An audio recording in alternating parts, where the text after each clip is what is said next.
शुरू में हमें लगता था कि हम बेहद ही खास हैं और हमारी पृथ्वी ही एक विशाल ब्रह्मांड का केंद्र है और बाकी सभी ग्रह, सूर्य और तारे इसका चक्कर लगाते हैं। पर समय के साथ हमें पता चला कि इस विशाल ब्रह्मांड में हम किसी रेत के दाने जितने भी नहीं हैं। हमारे सूर्य की तरह इस विशाल ब्रह्मांड में अरबों खरबों तारे मौजूद हैं, जिनका चक्कर पृथ्वी जैसे ही ढेर सारे प्लैनेट्स लगा रहे हैं, जहां हमारे पृथ्वी की तरह ही किसी प्रकार का जीवन भी मौजूद हो सकता है। जिसके बाद से ही हमें यह सवाल खाने लगा है कि क्या इस विशाल ब्रह्मांड में हम अकेले हैं और क्या हमारे पृथ्वी से परे इस विशाल ब्रह्मांड में कहीं और भी जीवन मौजूद है या नहीं, और अगर किसी प्लैनेट पर लाइफ मौजूद है तो यह पृथ्वी से किस तरह अलग हो सकता है, और क्या किसी ग्रह पर हमारे पृथ्वी की तरह ही एक इंटेलिजेंट लाइफ भी मौजूद है या नहीं, और अगर किसी ग्रह पर हम इंसानों की तरह ही एक इंटेलिजेंट स्पीसीज मौजूद हैं तो हम अभी तक उन्हें क्यों ढूंढ नहीं पाए हैं। दोस्तों, ये सब ऐसे सवाल हैं जिनका जवाब वैज्ञानिक दिन रात ढूंढ रहे हैं, पर अभी तक उन्हें कोई बड़ी सफलता नहीं मिली है। पर हम अपनी कल्पनाओं के जरिए इन सवालों के जवाब जरूर ढूंढ सकते हैं। तो चलिए दोस्तों, इस विशाल ब्रह्मांड के एक रोमांचक सफर में, जहां हम अपने इस विशाल ब्रह्मांड का अंतहीन सफर तय करेंगे और एक एक करके इन सभी सवालों के जवाब ढूंढने की कोशिश करेंगे। तो नमस्कार दोस्तों, आप देख रहे हैं रहस्य टीवी और चलिए शुरू करते हैं।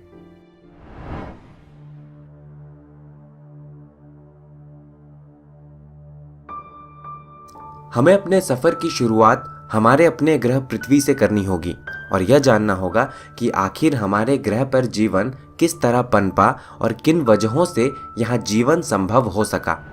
जब हम अपने ग्रह पृथ्वी की ओर नजर दौड़ाते हैं तो यह जीवन से भरपूर नजर आता है, जहाँ जीवों और पेड़ पौधों की कई लाखों तरह की प्रजातियां मौजूद हैं और साथ ही यहाँ एक इंटेलिजेंट लाइफ भी मौजूद है जो कि अभी इस वीडियो को देख रहा है।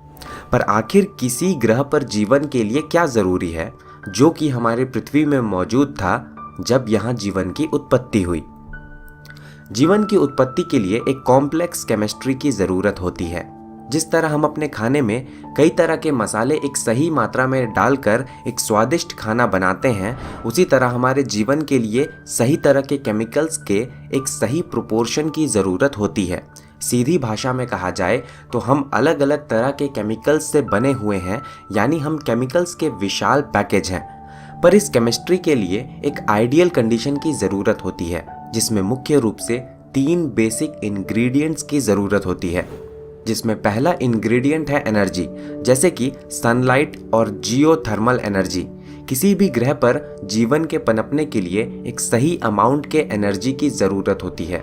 यह ग्रह न तो अपने तारे से ज़्यादा दूर होना चाहिए और न ही अपने तारे के ज़्यादा पास, यानी एक सही मात्रा में एनर्जी किसी भी ग्रह पर जीवन को पनपने का मौका दे सकती है।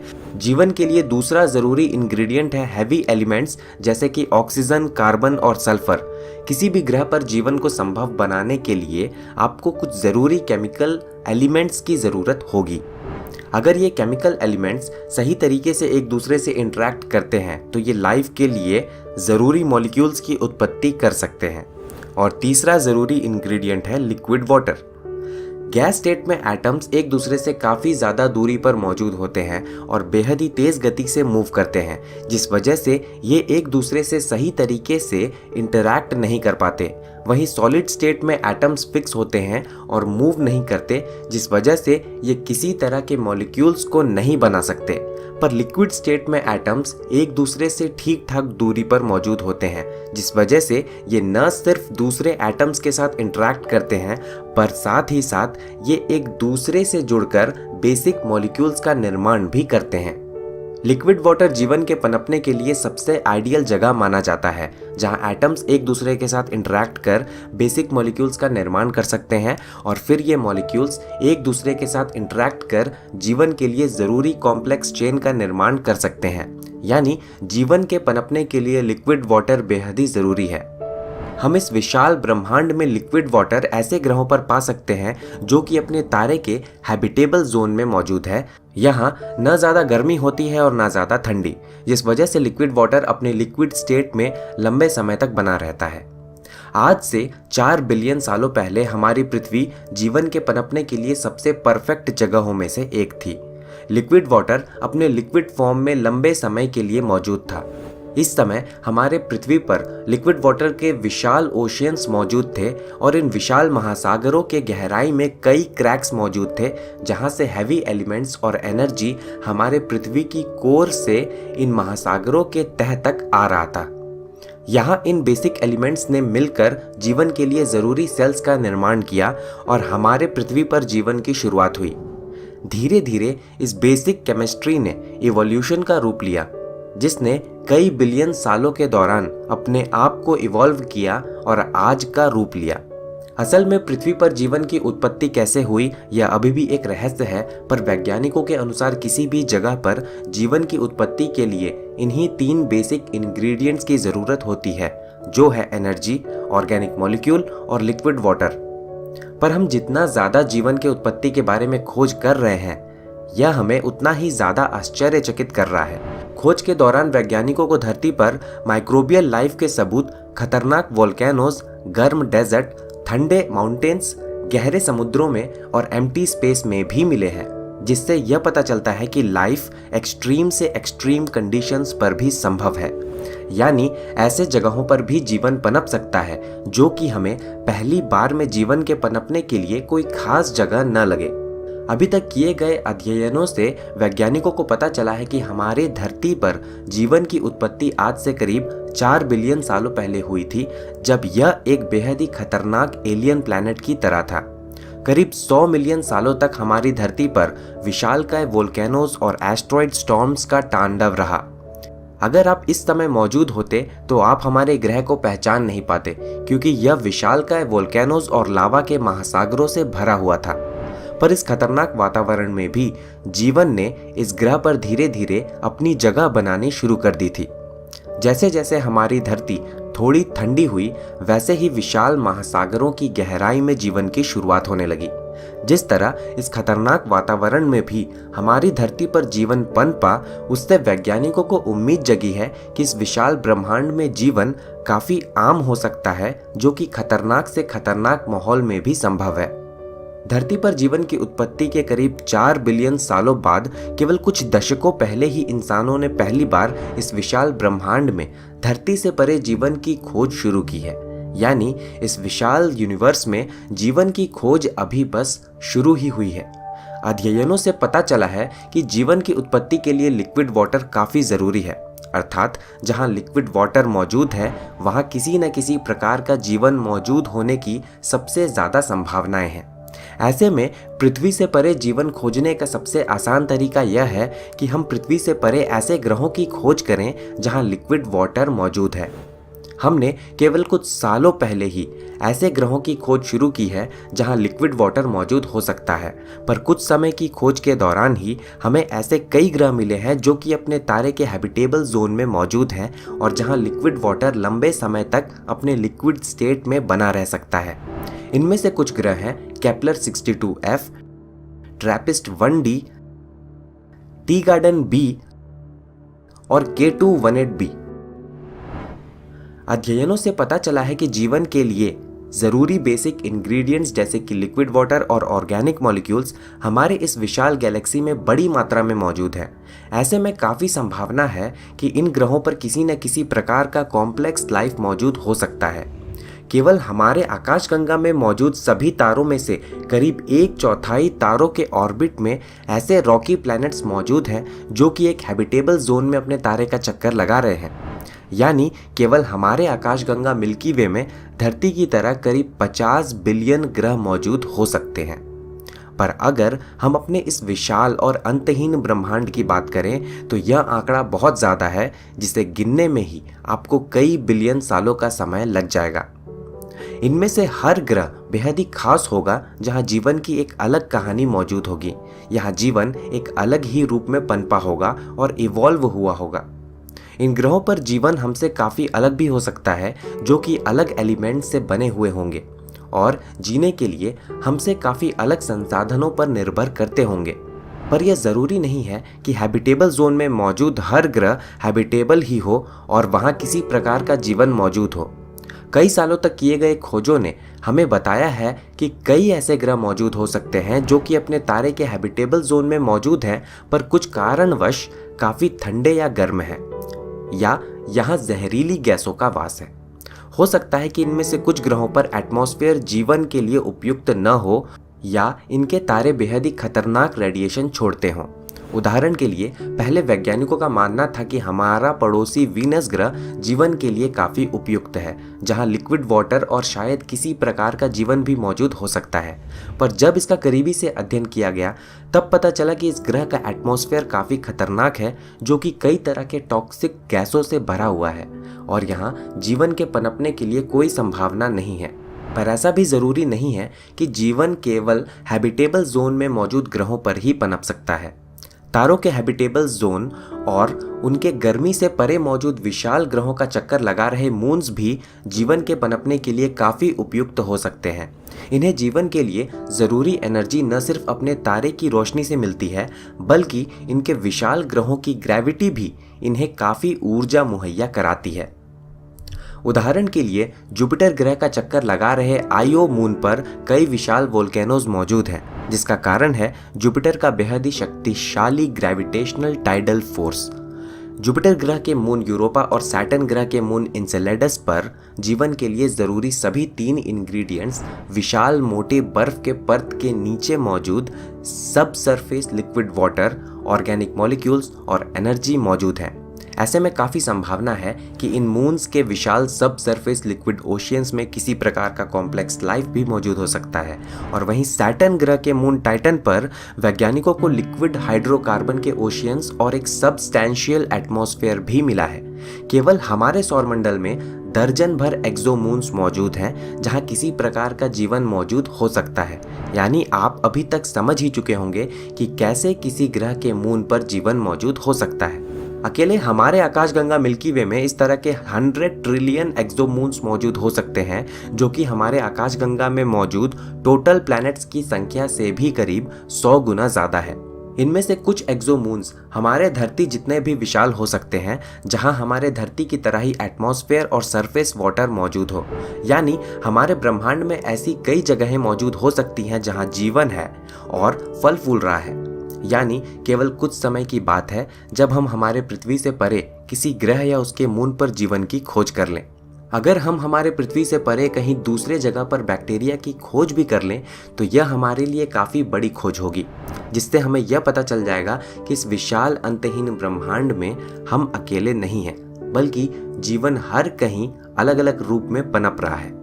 नासा के वैज्ञानिकों का कहना है कि हम हमारे पृथ्वी से परे मौजूद जीवन को ढूंढने के बेहद ही करीब पहुंच चुके हैं, और केवल कुछ सालों के भीतर ही हम हमारे सौरमंडल के दूसरे ग्रहों या उनके मून्स में मौजूद जीवन की खोज कर सकते हैं। साथ ही हम दूसरे तारों का चक्कर लगा रहे ऐसे प्लैनेट्स की भी खोज कर सकते हैं जहां किसी प्रकार का जीवन मौजूद हो सकता है। यह खोज मानव जाति के लिए सबसे अहम पलों में से एक होगा, जब हम यह खोजेंगे कि इस ब्रह्मांड में हम अकेले नहीं हैं। पर असली कहानी तब शुरू होगी जब हम हमारे पृथ्वी से परे मौजूद जीवन की खोज कर लें। ऐसे में एक नया सवाल यह खड़ा होगा कि अगर हमारे ब्रह्मांड में जीवन एक आम बात है जो हर कहीं मौजूद है, तो हम हमारे ब्रह्मांड में मौजूद जीवन की कहानी के किस छोर में मौजूद हैं? क्या हमारे पृथ्वी पर जीवन के पनपने से पहले भी कहीं और जीवन मौजूद था, या हम हमारे ब्रह्मांड में जीवन की कहानी के पहले पात्र हैं और इस विशाल ब्रह्मांड में सबसे पहले हमारे पृथ्वी पर ही जीवन की शुरुआत हुई है? यह सब ऐसे सवाल हैं जिसका जवाब जानने के लिए हमें हमारे ब्रह्मांड का सफर एक नए सिरे से शुरू करना होगा। यह एक बेहद ही रोमांचक सफर होने वाला है, पर यह सफर हम इस वीडियो के अगले भाग में करेंगे, जहां हम ऐसे ग्रहों की यात्रा करेंगे जहां जीवन मौजूद हो सकता है। साथ ही हम इस विशाल ब्रह्मांड और जीवन के बारे में और भी अच्छे तरीके से जानने की कोशिश करेंगे।